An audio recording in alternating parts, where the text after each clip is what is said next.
So one of the ways that insecurity can really show up in our lives is through performance. And instead of showing up as ourselves, we end up trying to manage how other people see us, how other people perceive us.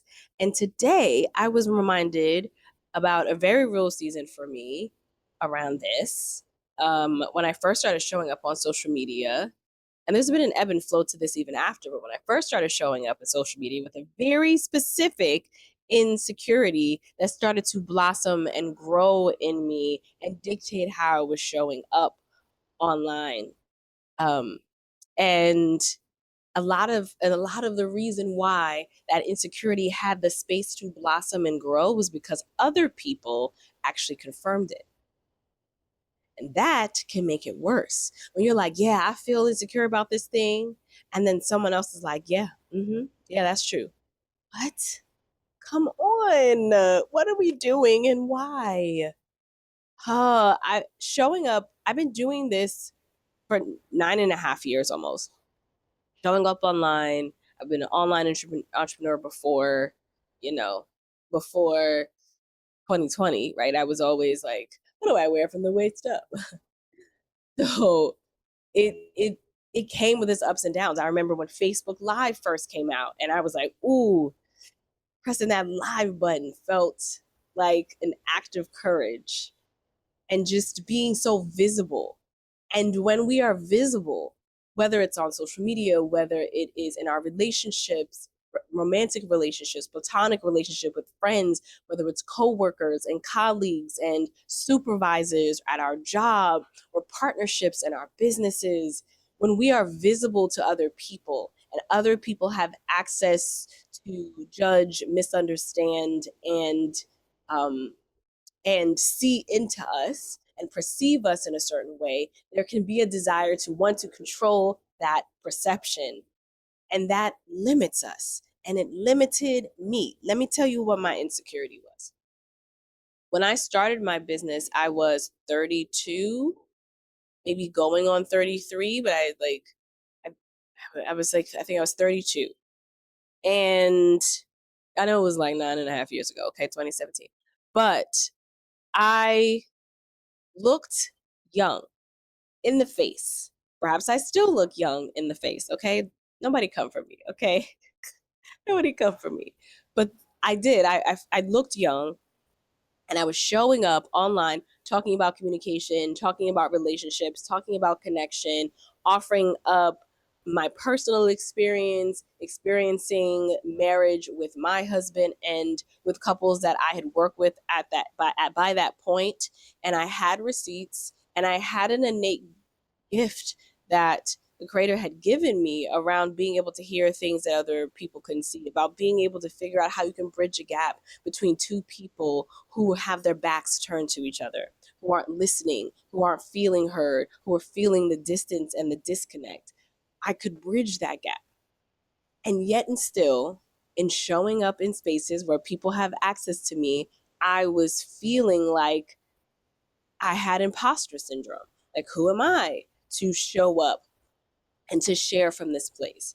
Receipts or not? Did I have enough receipts at this time?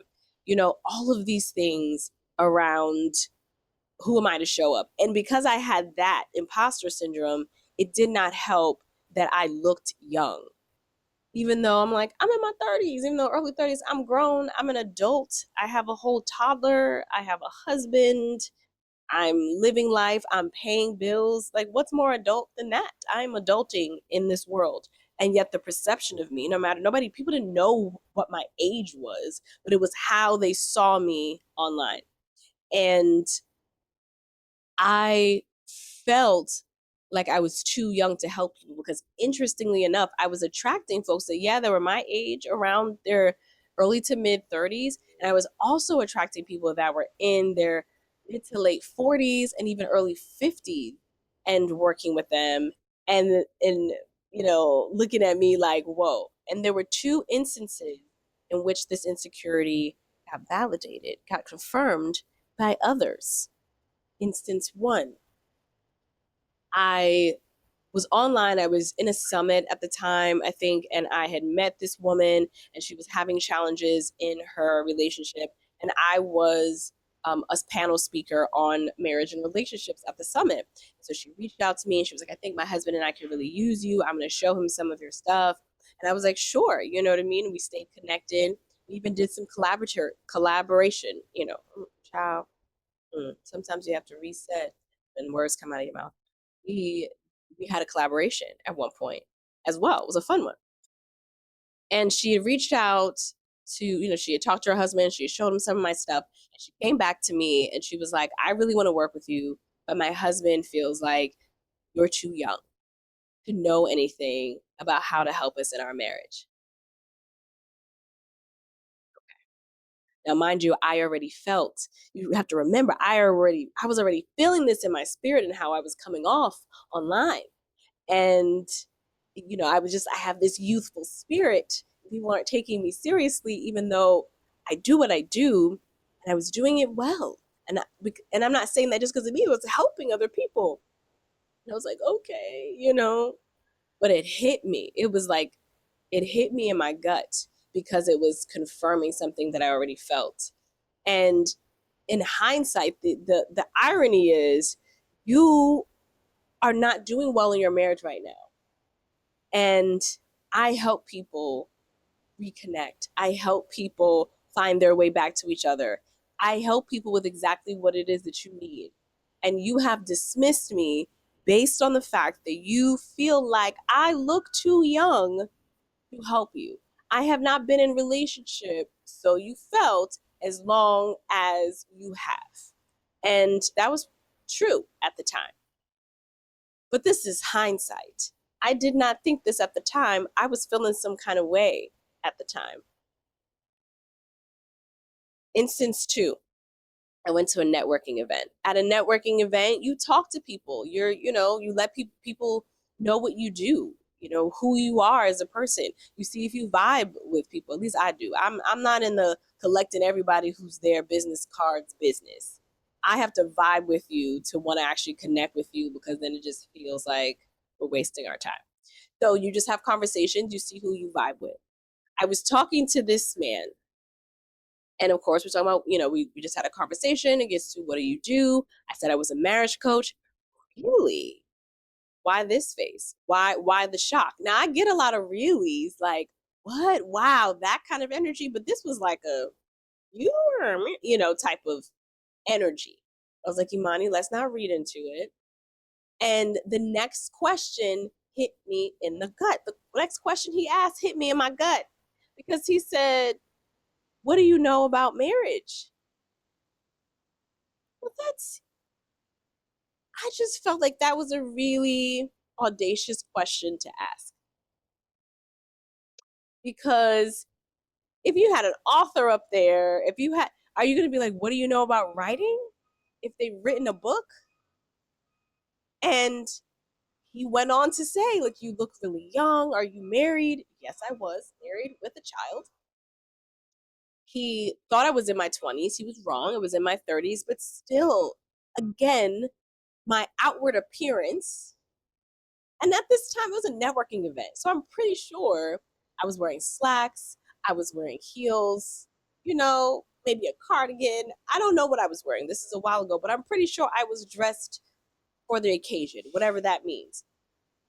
I didn't, come in Vans and, like jeans and a t-shirt. I was dressed. But again, whatever his perception was in terms of what I looked like and how young I looked, and equating my young look with a sense of naivete or lack of knowledge or lack of ability. There's so many things, there's so many unfair, truly they are unfair. I know life is unfair, but let's acknowledge unfair connections, right? When we talk about how you perceive someone visibly or auditorily, and what they and what you decide they can or cannot do, or how smart they are. For example, I was talking to a friend the other day about how, when you have someone who has accented English isn't their first language, so their English is accented, that they could be a Rhodes Scholar, and for some reason, certain accents, right, deep Southern accents, drawls, things like that, some people, not all, some people will perceive that as a lack of intelligence. And it's just the way they speak because that's what we normalized. Anchors all have some just, they learn to have some neutral monotone voice no matter where they come from instead of representing where they come from, right? Instead of, like, if I can understand you, you should be able to, have your accent, but that's not what we do here. And so there's so many unfair connections that we make. And this was unfair because I felt like, because you see how I look, you made an assumption about my ability as a marriage coach and questioned it in front of my face. Okay, so at least I know where you stand. You didn't do it behind my back. But that, again, was the second instance in which my insecurity had been confirmed. And what this did to me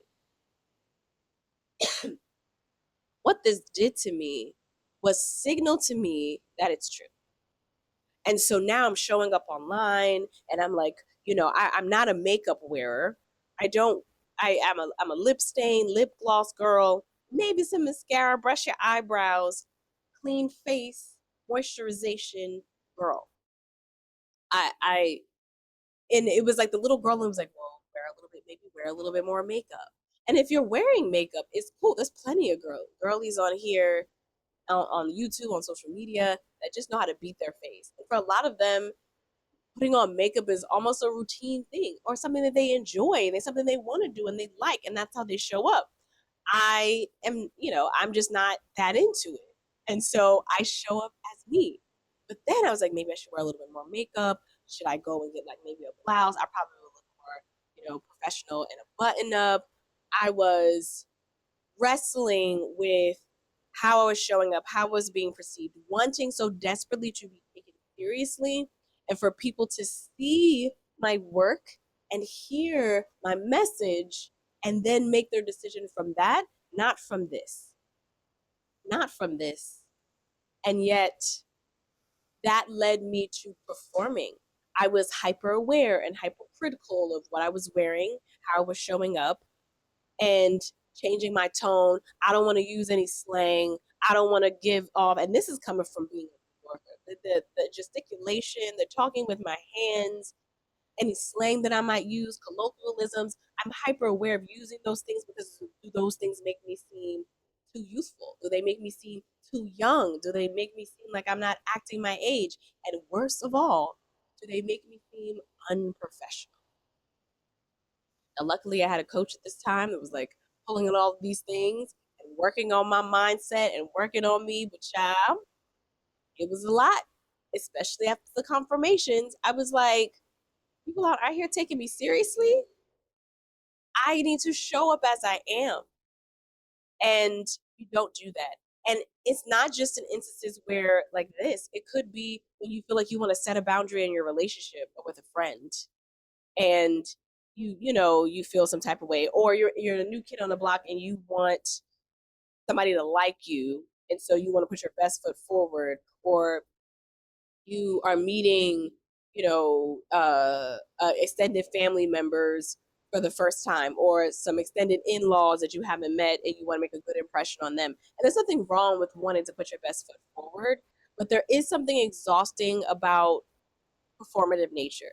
There is something exhausting about being hypercritical of ourselves and not being able to feel like we can be comfortable in our own skin, in our own clothes, in our own mannerisms, in our own accents, in our, in our tones of our voices, all of that comes into play. Sometimes you're starting a new job and you want them to perceive you a certain way. How many of us have been performative on our jobs? Oh, when I used to work in corporate and finance, come on now. Come on now. Code switching is real. Okay. My phone voice was real, and that can be exhausting. The flip for me was getting the coaching and working through that mindset of imposter syndrome, of what professional is and breaking that down, reminding myself of what I was capable of, not just saying it as a mantra, but looking at what I had done and what I was able to do and what people who would actually work with me, what they had to say, and starting to separate the fact from the fiction. That's what we got to do. We got to separate the fact from the fiction. People perceive you in a certain way. Maybe your face does look young. That could be true. That could be true. You have a youthful face, and that does not equate to you being unintelligent, doesn't equate to your lack of ability, it doesn't equate to whether or not you could do what you said you can do, whether or not that you have this gift or this talent, or whether or not you can actually help people community. It does not mean that that's true. So sometimes the thing they're saying is true. You look a little young, but what they're attaching it to is not true. Therein lies the separation. Now, I'm not going to lie, there was an ebb and flow to this. There were times, again, I've been showing up online for almost a decade, and there's been an ebb and flow to the insecurity coming back up, the insecurity of how I'm showing up. And I would say after I had my son, it started coming up more because my sense of style changed, and I prioritized comfort, which I talked about in yesterday's video. One of the things I'm prioritizing. And what that had looked for me is I'm into like wide leg, comfortable pants and t-shirts. And I don't wear a lot of makeup, right? So somebody's like, hey, if you dress a little casual, if your face is beat, you look older. I stopped trying to look older. This is how I look. I look this way, and I'm not trying to look older. And I did have this tinge of, are people going to perceive me as not being professional? Are people going to take me seriously if I show up and I have bigger earrings, or I'm wearing a t-shirt because that's what I like to do, or I have like kind of a roomy, baggier vibe to how I show up. I'm not wearing a bunch of makeup. Is that okay? I'm sitting in a more casual environment, and I'm not, and I'm just comfortable, and I'm just me. And I was like, okay, fine. I don't care that much. I think that like there was a crossroads of like you could continue to perform and self edit and try to manage and control other people's perception and thoughts about who you are and what you're capable of, or you can be like, I don't care about that, and I'm gonna show up as me anyway. And the people who resonate with who I am, the right people will come to me. It is magnetic, and it is an attraction, and it is real, and they see you and they see themselves in you and they get you, and the relationship feels better than anything that you probably would have drawn to you when you were performing. And God willing, you know, you will move the people that are supposed to be rallying with you and part of your community and part of the conversation. They will come to you because you're showing up as who you are. And how beautiful is it? How beautiful is it to feel like this happened because I just showed up as me? And I met the people who were not like, you're too young, you're too loud, you're too boisterous, you're too much. TOO overload. I'm not touch. I'm not too anything. I am me. Sometimes I am loud and boisterous. Sometimes I'm more subdued. Sometimes I'm more chill. Sometimes I am, you know, frustrated or exhausted or kind of funny or witty or a little bit sarcastic, or a little corny or goofy or whatever. But it is a relief to be like, I'm just going to show up as me. And in this space, in this social space, I do feel the room to be able to do that. And I didn't know, but I'm like, at the end of the day, what else am I going to do? And so we have that choice. We have the choice on how we're going to show up and what that's going to look like for us. And I'm just in this juncture in my life, in this season in my life, I don't think that I could be other than, which is a beautiful thing. I have to, I put in effort, but it's less effort than I had to put in before. It's less effort, um, than it's less effort for me to be comfortable to just be. And I don't know, maybe you're in that season. Let me know in the comments below if you're in a season where you're like, look, I have felt misunderstood. I've had to perform in these spaces and I'm over it. If you're over it, let me know in the comments. Even if you haven't moved through it or you are currently moving through it, because again, it's an ebb and flow to these things when we talk about insecurities. Let me know if you're over it, because sometimes we know we're over it even as we're moving through it. And the courageous thing feels like even as we're moving through it, we're still showing up as ourselves. We're still just being. And that is a wonderful thing. And that is a liberating thing. All right. Thank you for listening. I'm Imani Aieshah. I am here to help us have conversations that encourage us to have relationships with self that feel good and relationships with our partners and others that also feel good. We deserve to have relationships that feel good and to feel good in our own skin amid the challenges, changes, and transitions that we will inevitably go through in this life. And I share lessons and thoughts and insights about my current transition with my family and with my husband of moving abroad. So if that's your vibe, please subscribe. If you like this video, if something resonated with you in this video, please give it a thumbs up. And if you got some things to say, let me know in the comments below. And if you would, you are ready for more support and more insight around how to have a more connected relationship with your partner, then you can meet me in the description. And thank you so much for your time, for your energy. Okay, I appreciate that. And I will see you tomorrow.